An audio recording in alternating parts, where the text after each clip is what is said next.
Hi, I'm an old guy and I do maths. Today we're looking at compound interest, but we're looking at it in a particular way. Now, there's a video that precedes this in the playlist which explains compound interest. So if you need to have the idea of compound interest explained, have a look at that video first. This video is about how you work out compound interest using recurrence relations. If you're not using recurrence relations, there's another video in the playlist about the traditional method of working out compound interest. It's simply that in some maths courses, instead of using the traditional way of working out compound interest, recurrence relations are used. So basically what you do is you build a sequence. So let's go to work. There are some terms that we need to get a grip on. So let's go through these. Usually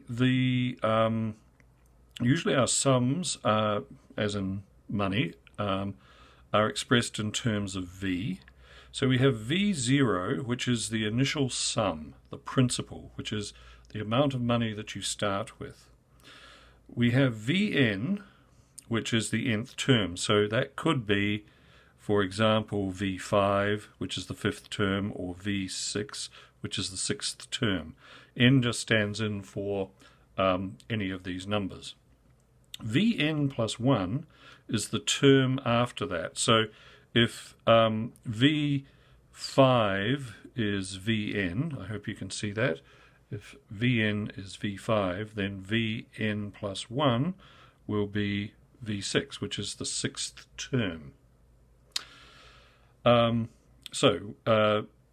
Initial sum, principal, any particular term, the term that comes after that, and then we have R.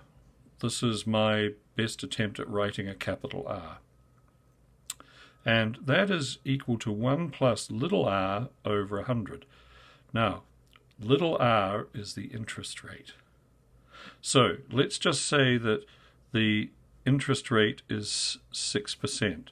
That means that big R is going to be 1 plus 6 over 100, which can be written. You can put this in a calculator and get this number, but it will be 1.06. So that is what big R would be. Okay, so let's see what the recurrence relation looks like. So how we do this is that we're basically in the business of calculating one number and then the number after that and the number after that and the number after that. So we're building a sequence, and there will be a function on most graphics calculators that allow you to do this. However, this is how you do it manually, and I know that in a number of places and under a number of exam conditions you have to do this manually. So Vn plus 1, so the next term in the sequence, is equal to this number r times the previous term. So let's start with V0. We'll say that that is $1,000, and we'll say that what shall we say? We shall say that little r is 7%. 7%. So that means that big R is equal to 1.07. Okay.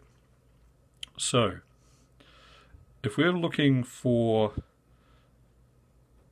the next term along in the sequence from the start, V1, that is going to be equal to V0. That is n plus 1, and that is n, times 1.07, which is capital R. Okay, so we can do this over here. It's nice and easy to do. V1 is equal to, we said, 1,000 times 1.07. And that, if you put it in a calculator, will give you $1,070. And that is V1. Now, if you want to calculate V2,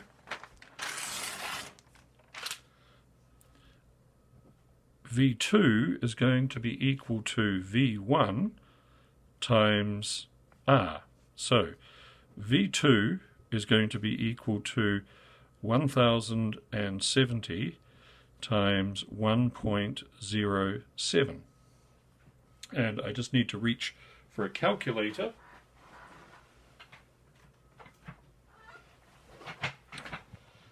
And here we are. Okay, so 1070 times 1.07. There we are on the calculator. And the answer is 1144.90.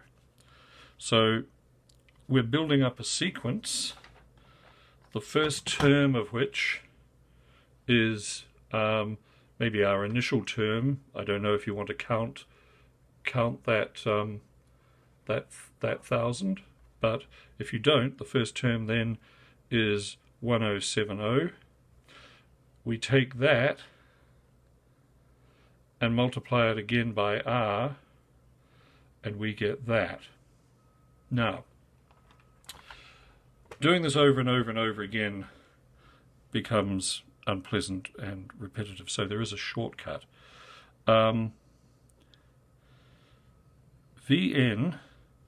is equal to V0 times R to the n. Right, what does that mean? Well, n is the number of your term. So what we're going to do is we're going to take V2